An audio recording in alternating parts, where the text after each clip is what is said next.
하나님의 말씀 보도록 하겠습니다. 오늘 다 함께 볼 하나님의 말씀은 신약성경 고린도전서 15장 34절에서 58절까지의 말씀입니다. 우리 선생님들, 학생들 막 얼굴 표정이 어두운 건 막 나오기 싫어서 억지로 나와서 그런 거 아니죠? 그래서 그런 거 아니죠? 아니죠. 예. 저는 뭐 아까 우리 선생님들한테 말씀드렸지만 지난 5주 동안 여기 혼자서 예배 이렇게 혼자 예배 드리고 혼자서 예배 인도하다가 여러분들이 있으니까 너무 좋아요, 사실. 당연히 좋죠. 함께 예배하는 게 얼마나 기뻐요. 그래서 저는 사실 기쁜데 여러분들 표정이 소위 진짜 완전 좀 그래요. 예, 그러니까 좀 마음 참 열어주시고 하나님 앞에 나아갔으면 좋겠습니다. 예. 고린도전서 15장 우리 말씀 두 절을 볼 거예요. 34절과 58절 말씀입니다. 34절과 58절 말씀 우리 한 절 한 절씩 합독할게요. 먼저 34절 함께 읽을게요. 시작. 깨어 의를 행하고 죄를 짓지 말라. 하나님을 알지 못하는 자가 있기로 내가 너희를 부끄럽게 하기 위하여 말하노라. 58절 말씀 시작. 그러므로 내 사랑하는 형제들아 견실하며 흔들리지 말고 항상 주의 일에 더욱 힘쓰는 자들이 되라. 이는 너희 수고가 주 안에서 헛되지 않은 줄 알미라. 아멘. 오늘은 고린도 전서의 결론입니다. 결론. 우리가 8월달, 9월달 지난 2달 동안 이제 고린도 전서의 말씀을 계속해서 묵상하고 설교를 했는데 이제 그 결론이 뭐냐? 바로 부활신앙을 가지고 목표를 향해 나아가다라는 거예요. 한번 고린도전서의 결론 제목 한번 읽어볼까요? 시작. 부활신앙을 가지고 목표를 향해 나아가다. 제가 이 2달 동안 열심히 고린도전서를 묵상하고 큐티한 결과 제 스스로가 내린 결론이에요. 제가 이 말씀을 열심히 묵상해 보니까 결국 결론은 부활신앙을 가지고 우리의 그리스도인의 목표를 향해 나아가는 것, 그것이 우리에게 필요한 것이다. 여러분들 이러한 질문을 들어봤나 모르겠습니다. 요즘 어떻게 살고 있나요? 요즘 어떻게 살고 계신가요? 라는 질문을 들어봤나 모르겠어요. 사실 이 질문은요, 우리가 이 코로나 시대를 맞이하면서 쉽게 누군가에게 할 수 없는 질문 중에 하나예요. 요즘 어떻게 지내셨나요? 이제 옛날에는 자연스럽게 이 질문을 했는데 이 코로나 시대가 우리에게 도래하게 되면서 사실 다 뻔하잖아요. 이 코로나 시대에 굉장히 삶이 뻑뻑하고 답답하고 단순해지고 굉장히 제한적이고 그래서 과거에는 이러한 질문을 쉽게 했지만 요새는 쉽게 할 수가 없어요. 과거에 한 리서치 회사에서 이 질문을 가지고 설문을 조사한 적이 있어요. 무작위의 사람들에게, 다수의 사람들에게 당신 요즘 어떻게 살고 있나요? 라는 질문을 했고요. 이 리서치라면은 여러 이제 설문을 통해서 답변이 들어왔겠죠. 그런 답변, 이 질문의 대표적인 3가지의 공통적인 답변이 있대요. 당신 요즘 어떻게 지내십니까? 라는 질문을 했을 때에 여러 답변들이 있지만 이 3가지의 공통적인 답변 이래요. 그럭저럭 살고 있습니다. 마지못해 살고 있습니다. 죽지 못해 살고 있습니다. 무작위로 다수의 사람들에게 당신 요즘 어떻게 살고 있냐고 질문했을 때에 많은 사람들의 겹치는 대답인 거예요. 그럭저럭 마지못해 죽지 못해 살고 있습니다. 이러한 3가지의 공통적인 답변은요, 참으로 고단하고 힘든 인생을 살아가고 있는 이 사람들의 공통적인 답변이기도 해요. 이 세상 사는 게 참 힘든 거예요, 사실. 오늘 하루하루 먹고 사는 것이 아무 생각 없이 사는 것이 아니라 이런 생각을 하면서 살아가고 있는 인생이라는 것이죠. 그럭저럭 마지못해 죽지 못해 어쩔 수 없이 살고 있다라는 것이죠. 그런데 이렇게 대답하는 사람들의 또 다른 공통점 한 가지가 있어요. 이렇게 대답하는 사람들의 공통점 한 가지는 뭐냐? 이들 인생에 있어서 삶의 목적이 분명하지 못하다는 거예요. 이렇게 대답하는 사람들은 사실상 어떠한 인생을 디자인하고 어떠한 삶의 목표를 향해 나아감에 있어서 분명하지 못하는 거예요. 여러분, 우리가 목적이라는 것이 있어요. 목적지가 있고 목표 의식이 있으면요, 이렇게 대답하기가 사실 더 어려운 거예요. 아마도 이 사람들이 분명한 삶의 목표와 방향이 있었다면은 아마도 대답은 바뀌지 않았을까라고 생각을 해봅니다. 한 가지의 예화를 들려드립니다. 미국의 유명한 대학교 중에서 예일대학교라는 데가 있습니다. 이 예일대학교에서는요, 전교생을 대상으로 장래의 목표가 무엇인지 질문을 했다고 합니다. 전교생을 대상으로 당신의 진로, 당신의 미래, 당신의 목표가 무엇입니까? 라고 물어봤을 때 이 질문의 전체 학생의 3%만이, 예일대학교 전체 학생의 3%만이 자신이 왜 지금 공부를 하고 있는지, 그래서 이 학교를 졸업 후에 내가 나중에 무엇을 할 것인지에 대해서 그 분명한 삶의 비전과 목표에 대해서 대답을 했다고 합니다. 전체의 3%예요. 100명이면 3명, 1000명이면 30명만 이렇게 대답을 했다는 거예요. 그리고 20년이 지난 후에, 이 질문을, 이 리서치 후에 20년이 지난 후에 그러한 학생들의 실제적인 삶에 대해서 조사를 했는데, 학교를 다닐 때 분명한 목표와 목적을 가지고 대답했던 이 3%는요, 그 20년이 지난 현재 미국에서 어떻게 살고 있냐? 누군가는 부자가 되거나 누군가는 사회의 유명 인사가 되었다고 합니다. 이 3%를 제외한 그 밖의 학생들은 그럭저럭 마지못해, 죽지 못해 살고 있는 인생이었다고 합니다. 하나의 예화예요, 예화. 그러나 우리는 이 예화, 이 이야기를 통해서 한 가지의 결론을 가지고 오늘 말씀을 붙잡았으면 좋겠어요. 뭐냐? 사람의 이 인생에 있어서, 우리의 삶에 있어서는, 한번 따라볼래요? 분명한 목표가 있어야 된다. 시작. 분명한 목표가 있어야 한다는 거예요. 우리 인간의 인생에 있어서 어떤 한 사람의 삶에 있어서 그 삶의 방식은 다를 수가 있어요. 다양하죠. 근데 분명한 것 하나는, 분명한 목표 한 가지는 있어야 되는 거예요. 그 사람이 왜 그 삶을 살고 있는지, 그 사람이 왜 그 길로 가고 있는지 분명한 목표라는 것이 있어야 한다. 내가 살아가야 할 삶의 방향과 목표가 있어야 된다는 것이죠. 이제 이 말을 가지고 오늘 말씀에 적용을 할 거예요. 마찬가지로 여러분, 한번 따라볼래요? 그리스도인에게도 목표가 있다. 시작. 그리스도인에게도 목표가 있다라는 거예요, 여러분. 예수님을 믿는 사람들에게도 예수님을 믿는 이유, 목표, 우리가 나아가야 될 방향이 존재한다라는 거예요. 여러분, 우리가 교회입니까? 교회예요? 천안 장로교회예요? 그럼 우리가 교회로서, 오늘 이 땅의 교회로서 존재하는 목표가 반드시 있어야 된다라는 거예요. 당연하잖아요. 너무나도 당연한 이야기잖아요.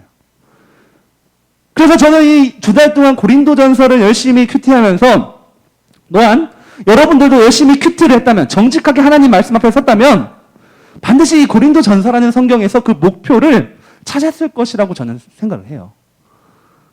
그래서 오늘은 이 고린도전서의 결론의 말씀을 통해서 그리스도인의 목표가 무엇인가, 교회의 목표가 무엇인가, 우리가 왜 목표를 설정하고 살아야 되는가, 그 질문에 대해서 답을 찾아가는 시간을 갖도록 하겠습니다. 첫 번째, 그리스도인의 목표는 과연 무엇일까? 바로 하나님의 영광을 위해 살아가는 거예요. 그리스도인의 첫 번째 목표는 뭐냐? 하나님의 영광을 위해 살아가는 거예요. 말씀 한 구절 볼게요. 고린도전서 10장 31절 말씀입니다. 한번 함께 읽어볼게요. 시작. 그런즉 너희가 먹든지 마시든지 무엇을 하든지 다 하나님의 영광을 위하여 하라. 사도 바울은 고린도 교회를 향하여서 너희가 먹든지 마시든지 무엇을 하든지 다 하나님의 영광을 위해 하라고. 고린도 교회야, 너희 교회가 존재하는 이유는 다 하나님의 영광을 위함이라는 거예요. 하나님의 영광. 그리스도인, 여러분이 정말 그리스도인이라면은 바로 하나님의 영광을 위해 존재한다라는 겁니다. 영국의 청교도들 중에 리차드 백스터라는 유명한 사람이 있습니다. 이 사람은 자문자답을 해요. 뭐라고 질문하냐? 왜 인생에 기쁨이 없는가라는 질문을 던집니다. 리차드 백스터는 우리에게 질문을 던져요. 여러분들의 인생에 왜 기쁨이 없습니까? 라고 질문을 던지고 다음과 같이 답을 해요. 성도에게 기쁨이 없는 것은 하나님께 영광을 돌리지 않았기 때문이라는 거예요. 만약 여러분들 인생 가운데 기쁨이 없어요? 감사가 없어요? 백의 백은 하나님의 영광을 위해 살고 있지 않기 때문에 그러한 겁니다. 오늘 내 인생에 기쁨이 부족해요. 기뻐할 수가 없어요. 하나님께 영광을 올려드리지 않기 때문입니다. 우리가 고린도 교회에 대해서 묵상을 했습니다. 과연 이 고린도 교회 기쁨이 있었던 교회였어요, 여러분? 여러분들이 고린도 전서를 2달 동안 쭉 묵상을 했는데 어때요? 고린도 교회 상황 가운데 과연 이들에게 기쁨과 감사가 있었을까요? 아니죠. 아니었어요. 이 교회 안에는 갈등과 다툼으로 얼룩진 상처만 남은 상태였습니다. 그들 안에는 그토록 강조했던 사랑의 은사가 없었기 때문에, 이 사랑의 마음이 부재했기 때문에 서로가 서로를 비난하고 서로가 서로를 무시하고 서로가 서로를 싸우면서 마치 전쟁터와 같은 교회가 이 고린도 교회였습니다. 어떻게 그들 안에 기쁨이 존재합니까? 맨날 싸우고 맨날 비난하고 맨날 눈물 흘리고 맨날 교만한데 어떻게 기쁨이 있냐라는 거예요. 리차드 백스턴의 말을 빌려서 이 고린도 교회를 보면 결국 이 고린도 교회 안에는 하나님의 영광이 없었기 때문에, 그들의 삶 가운데에 하나님께 영광을 돌리고자 하는 행위가 없었기 때문에 기쁨이 없다라는 거예요. 여러분들은 어떠하십니까? 저와 여러분들의 삶은 어떠하십니까? 기쁨이 있습니까? 감사가 있어요. 여러분, 우리는, 그리스도인은, 교회는 언제나 하나님의 영광을 최우선으로 삼아야 돼요. 무조건이에요. 다른 것이 아니라 우리의 인생의 목표는요, 가장 첫 번째, 가장 우선순위, 변하면 안 되는 것은요, 하나님의 영광이에요. 웨스트민스터 교리문답 1문 1답, 우리가 맨날 말하잖아요. 우리의 인생의 제일 되는 목적, 하나님을 영화롭게 하고, 그걸 기뻐하는 거라고 우리가 매일매일 공부했잖아요. 맞아요. 우리의 최우선적인 삶의 목표 방향은 하나님의 영광입니다. 그렇지 못하니까 여러분, 오늘의 삶이 기쁘지 못한 거예요. 행복하지 못하다라는 것이죠. 여러분들이 스포츠를 좋아하는지 모르겠네요. 이 스포츠 경기를 보면은요, 이 스포츠 경기마다 뭐 골을 넣는 경기가 있어요. 그래서 어떤 선수가 골을 넣어요. 그리고 경기에서 승리를 하는 경우에 세레모니라는 것을 합니다. 축구 선수가 예를 들어 골을 성공시키면 자기가 가진 세레모니를 합니다. 그 중에 크리스찬 선수들은요, 골을 넣고 세레모니를 합니다. 주로 어떤 세레모니를 하죠, 그 사람들은? 무릎을 꿇고 기도를 하는 세레모니를 합니다. 크리스찬 선수들은 골을 넣고 경기에 승리하면 무릎을 꿇고 기도하는 세레모니를 합니다. 물론 우리가 그 세레모니의 모습을 보고 그 사람의 신앙의 수준과 성숙도를 판단할 수는 없습니다. 모든 것을 평가할 수는 없어요. 그런데 적어도 자신이 뛰는 이 그라운드에서, 그 경기장에서 골을 넣고 경기의 승리 이후에 곧바로 하나님께 기도한다는 것, 그것을 하나님께 올려드린다라는 것, 여러분, 하나님이 어떻게 생각하실까요? 그 모습을. 우리가 그 사람의 모든 것을 다 알 수 없어요. 어떠한 신앙인지는 우리는 몰라요.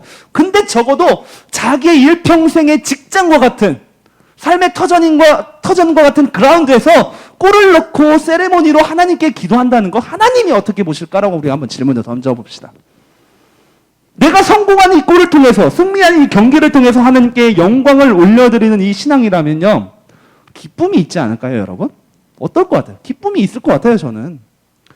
아니, 적어도 자기가 그 그라운드에 서 있는 이유, 그 경기장에 있는 이유를 명확하게 알고 있다고 저는 생각을 합니다. 그 세레모니가 모든 걸 다 말할 수는 없지만 적어도 그가 왜 그 경기를 뛰고 있는지, 그라운드에서 자기가 무엇을 해야 하나님이 기뻐하실지 알고 있다라는 것이죠. 마찬가지로 사랑하는 우리 학생들, 여러분들의 학교와 학업과 여러분들의 책상이요, 그라운드가 되기를 간절히 소망해요. 여러분들의 경기장이 되었으면 좋겠어요.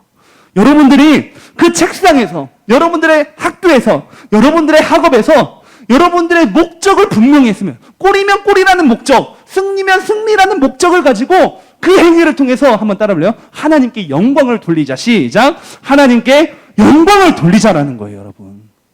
하나님이 기뻐하는 행위를 하자라는 거예요. 하나님이 어떻게 하면 나의 이 책상에서의 학업하는 모습을 통해서 하나님이 기뻐하실까? 고민을 하자라는 거예요. 그 고민을 하자 보면 결국에 우리가 먹든지 마시든지 무엇을 하든지 다 하나님의 영광의 그 목표에 다를 수가 있다는 것이죠. 그리스도인의 첫 번째 목표, 하나님의 영광을 위해 살아가다. 두 번째 목표가 있습니다. 그리스도인의 두 번째 목표는 타인에게 유익을 주는 삶을 사는 거예요. 다른 사람에게 유익을 주는 삶이 우리의 두 번째 목표입니다. 말씀 한번 읽어볼게요.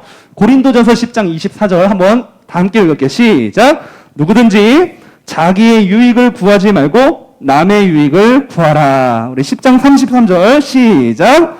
나와 같이 모든 일에 모든 사람을 기쁘게 하여 자신의 유익을 구하지 아니하고 많은 사람의 유익을 구하여 그들로 구원을 받게 하라.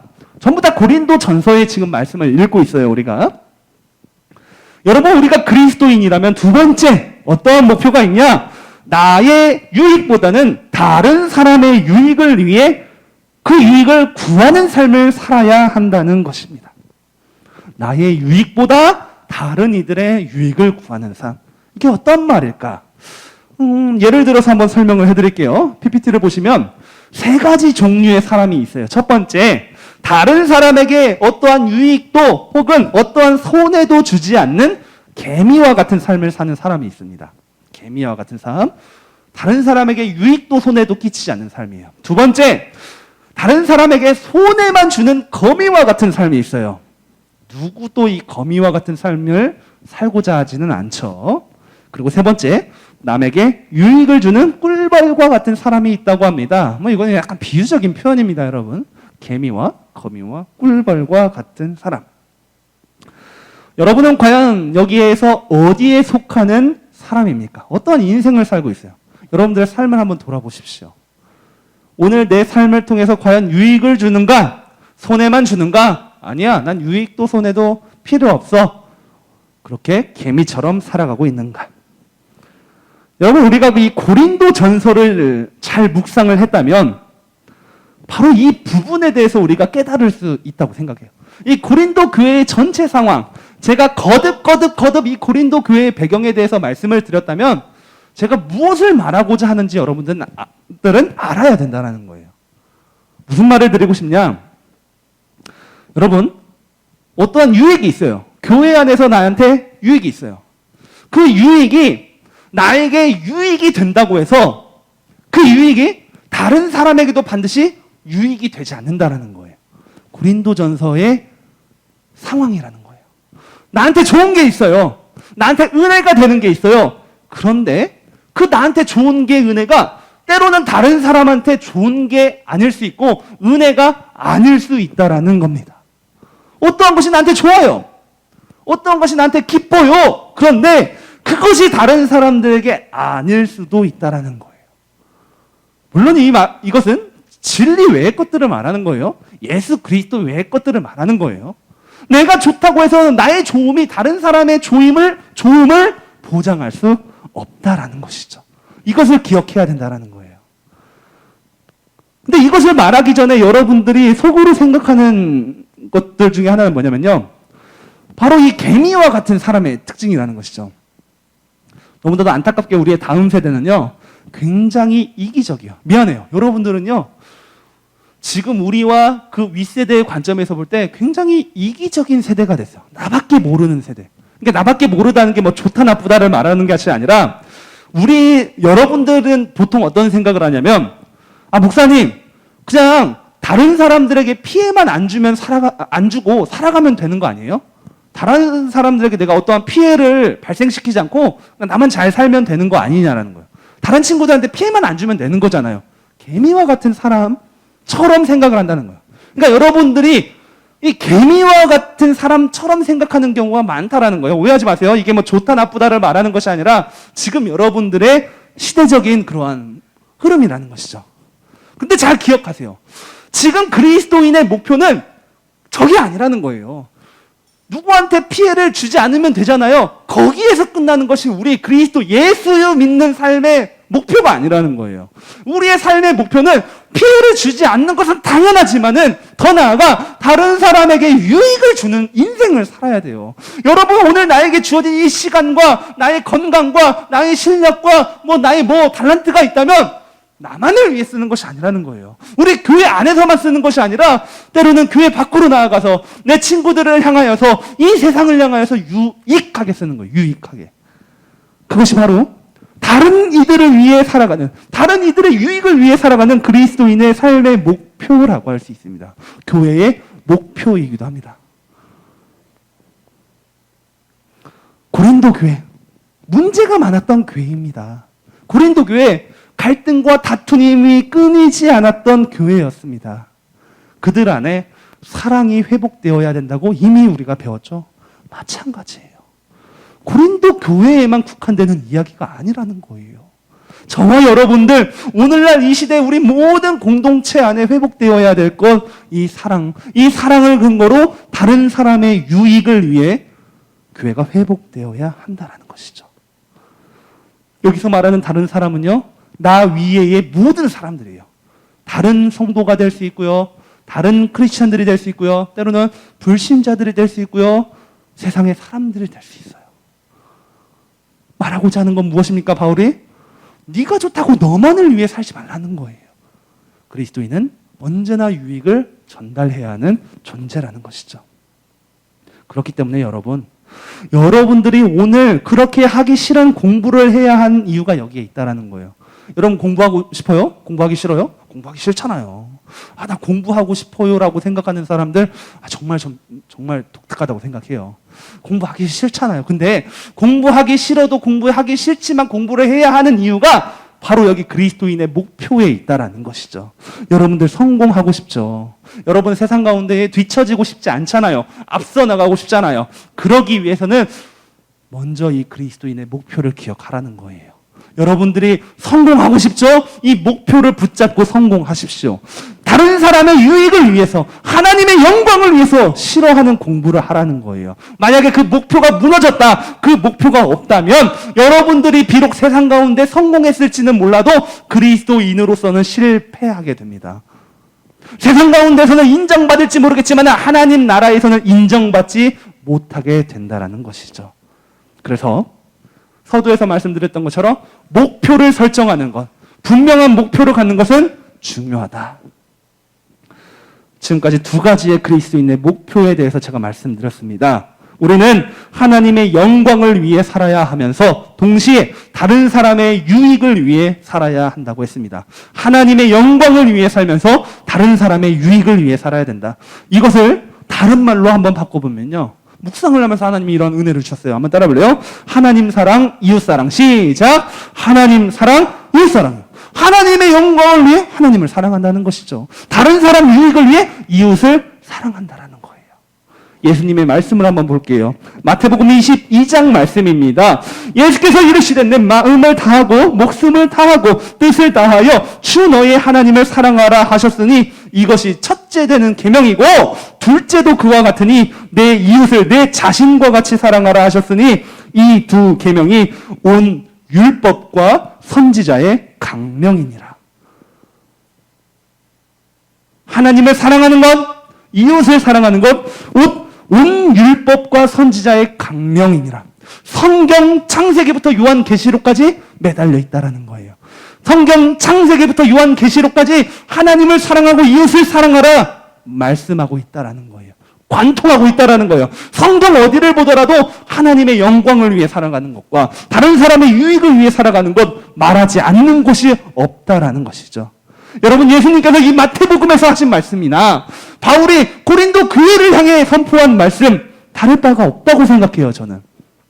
여러분, 우리 그리스도인은요, 우리 교회는 바로 하나님을 사랑하는 것만큼 이웃도 사랑해야 합니다.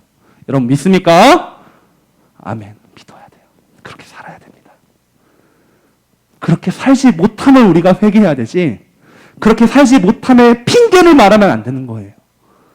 하나님만 사랑하는 교회 틀린 거라는 거예요. 이웃도 동일하게 사랑해야 된다.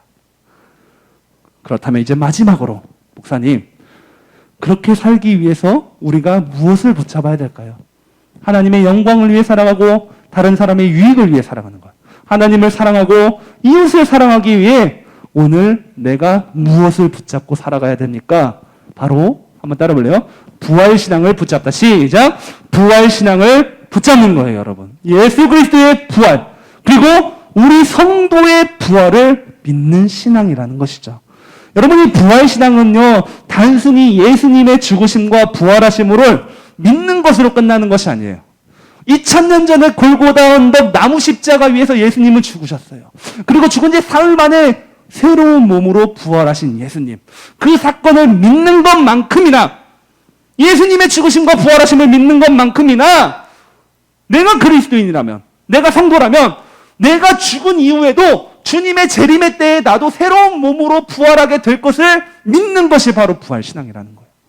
성도의 죽음, 내가 오늘 이 땅에서 교통사고로 암에 걸려서 급작스럽게 죽는 것으로 이 모든 것이 끝난다고 믿는 것이 아니에요. 우리의 죽음은. 우리가 오늘 이 땅을 열심히 살다가 나이 들어서 자연스럽게 죽는 것으로 끝나는 것을 믿는 것이 아니라, 성도의 죽음은 그렇게 죽지만 그것이 끝이 아니라 예수님이 나팔불 때에 다시 이 땅에 오실 때에 예수님을 믿었던 성도는, 크리스천은 새로운 몸, 예수님이 죽으시고 부활하셨을 때에 입었던 그 새로운 몸을 나도 입게 될 것. 그래서 그 몸으로 내가 어떻게 살아가냐?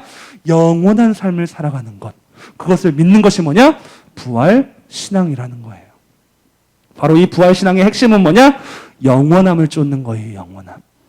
이 땅에 썩어지고 사라지고 없어질 것을 의지하고 붙잡는 인생이 아니라는 거예요.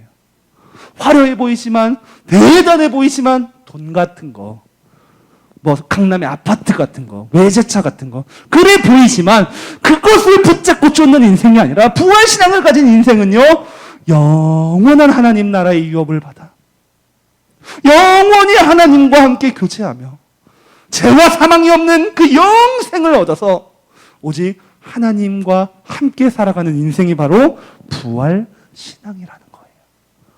여러분, 이 부활신앙이 회복되어야 됩니다. 부활신앙을 갖는다면 저는 확신해요. 우리의 삶의 목표인 하나님의 영광을 위해 살아가는 것, 다른 사람의 유익을 위해 살아가는 것 가능하다고 생각해요. 부활신앙이 없잖아요?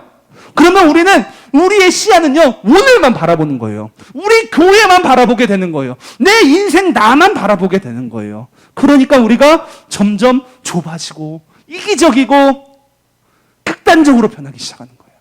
그러나 반대로 영원함을 생각해 보십시오. 나는 이 땅에서 죽어도 끝나는 것이 아니라 예수님이 죽으시고 부활하신 것처럼 나도 새로운 몸으로 부활해서 나도 영원히 주님 나라에서 살 수 있다는 것을 믿는다면 오늘 우리의 삶은 바뀌게 된다는 거예요. 사랑하는 고등부 여러분, 바로 이 부활신앙은 오늘 우리가 그리스도인답게 살아갈 수 있게 하는 힘과 능력을 준다는 거예요. 믿으시기 바랍니다. 우리의 영원함, 우리가 소망하는 그 영원함은 오늘 내가 주님의 기쁨을 위해 살아갈 수 있게 하시며, 나만을 위해 살아가는 것이 아니라 내가 그리스도인답게 성경 말씀이 제시한 대로 다른 사람의 유익을 살아갈 수 있는 힘을 주신다라는 것 잘 기억하시면서 한 주간도 여러분들의 인생 가운데에서 주님을 향한 분명한 목표를 가지고 그리스도인이 나아가야 될 그 분명한 방향을 기억하시며 살아가는 복된 인생이 되기를 예수님 이름으로 간절히 축원합니다. 아멘. 우리 시간 찬양하면서 결단하는 시간 갖도록 하겠습니다. 우리 아까 찬양했던 찬양인데, 원하고 바라고 기도합니다. 우리 이 찬양의 가사를 잘 생각하시면서 이 고린도전서의 결론.